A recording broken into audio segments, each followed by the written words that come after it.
empowering in a way and disconcerting in a way too, because you have to let go of some of that self-identity of which you've attached yourself to for so much of, well, all of your life, right? Who am I? I am Garth Sam. This is the person that I know myself to be, and everybody else knows myself to be as well.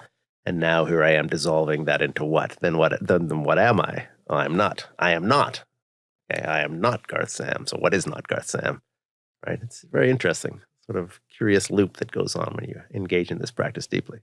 Would you say you had hallucinogenic experiences while meditating? Hallucinogenic sounds a little too exotic and sort of smecks of, Timothy Leary style more so than anything. I wouldn't call them hallucinogenic. I've had experiences that I would call are more hallucinogenic when I've done float tanks, like sensory deprivation chambers, which is, inevitably what happens when you restrict the amount of information coming into your reticular activating system back in your mind. So I wouldn't describe them as such. They're more transcendental. To use the better word, I think transcendental is more the word that I would describe of these things. Sort of transcending conventional consciousness. How long altered state. How long did he take to get used to it? Get used to monastic life, period, or meditative life. Meditation general, because that's one of the biggest. Well, here's one of my jokes about that, because this is kind of funny. So these are the stories of a Westerner who has this experience, and one of the things I used to think about myself is that, wow, this whole Buddhist premise is about ameliorating suffering and escaping from suffering, right? Why am I suffering so much as a monk? Why is it so tough? I remember the head monk at the first monastery that I ordained at. I used to call him Sergeant Monk, because he was like a drill sergeant. He kicked my door open the first day, 3 o'clock in the morning, yelling at me to get my new recruit. Yes, no, just the same, dude. I was like, yes, sir. Right, I don't know how to put my robes on properly, and he's like, roughly putting me together, and get me all sorted, and then we got to go out there, and I am not super flexible, and if you're not used to sitting in a meditative position for a long time, you're sitting there, and it's oh man, I went to one just for 4 hours. My ass was hurting already. Right? 4 hours. Oh man, I'm like, this is brutal. In pain. I'm in pain. I'm in pain. I'm like, this is suffering. This is okay. So you learn through your suffering to let go of your suffering. That's the key, right? It's like, okay, you talk to yourself, and it's the same thing with the eating and the not eating, right? It's like, okay, you learn to observe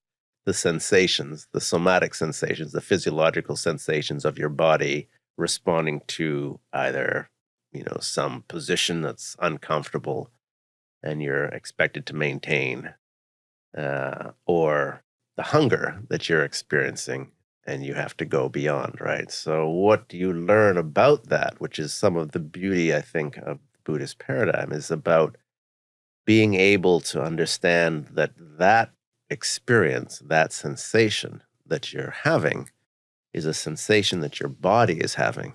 It's not a sensation that you, the essence of you that is non-physical, is having. Yeah, it's not you. It's my physical body having your it. body is having this thing. Yes, the machine is complaining. Yeah, the machine is upset because something is happening that is unfamiliar to it and feels unpleasant to it. But the I thing, whatever that is, the consciousness. How does consciousness feel pain? I have no. It's not a physical entity. So part of the training that I felt you gain from this type of experience is learning how to separate those two. Kind of partition. It's the classic example of self-immolation by monks during protests and whatnot, right? How does that happen? How does a monk, this is a horrible story, but monks have lit themselves on fire in protesting, right? Yeah. And they're not screaming while they're burning to death. They're sitting there in their meditative pose, and they're burning to death, which is considered to be the worst death a person could experience in terms of physical pain and whatnot. So what is happening there, right? They have trained themselves to the degree that they're able to make that separation of selfness and body, such that the body is burning, but the mind is over here watching the body burn without actually feel that pain. Well, by no means do I have any experience with anything so extreme, but just in my own humble experiences of having to face hunger, discomfort, physical discomfort, as simple as sleeping, as not being familiar with sleeping on hard surfaces. right? I sleep in a bed. I've slept in a bed my entire life. My body is softened because I'm used to sleeping in a bed. And now I come to the monastery, and A, you're not supposed to sleep on elevated surfaces, so you don't have beds. And B, you have a little sort of reed mat that you sleep on the floor with. And I mean, it's funny to see how you have to learn even to adapt to something as simple as that, because your body's not used to it. My body's falling asleep. Like my arm circulation is cut off. How do I sleep on hard?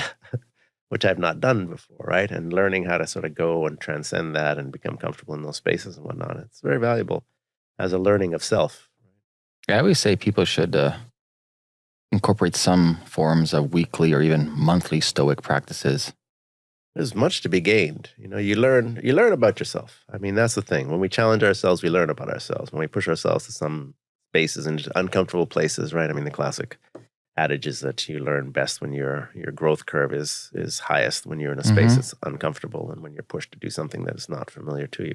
And it's true. And it's true because you're able to experience something that is outside of the realm of knowledge or understanding or comfort. And when you do, you've opened up a new door of contemplation of what is possible, what is possible for you or what is possible for others, right?